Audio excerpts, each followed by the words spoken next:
Yan,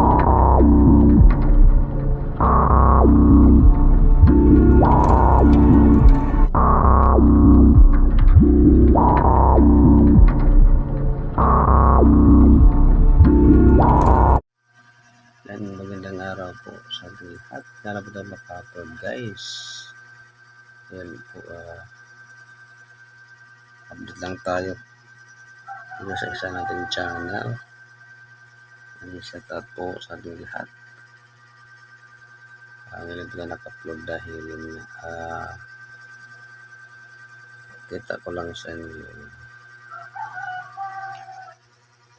Yan, bahay ko ay ganyan lang. Shout out po sa ating lahat dyan. Sa lahat po nag-support po sa ating channel dito. Maraming salamat po sa inyo. At ngayon po, ayan po tayo. Maulan-ulan na panahon. Yan lang po ating update. Ang atin lang ngayong yung SUNA ng ating Presidente Bongbong Marcos, yung ating pag-usapan. Okay naman ang kanyang SUNA. At yun nga, meron tayong nalaman, sana matupad ang kanyang sinabi upang makamit natin ang magandang halimbawa sa ating Presidente. Lalo na po yung sinabi niya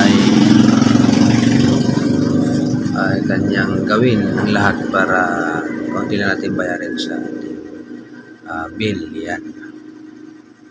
Salamat sa ating Pangulo. Sana matupad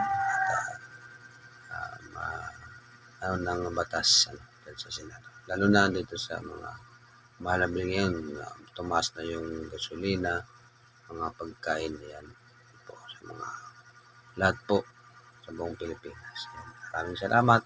Dito na lang. Bye-bye guys.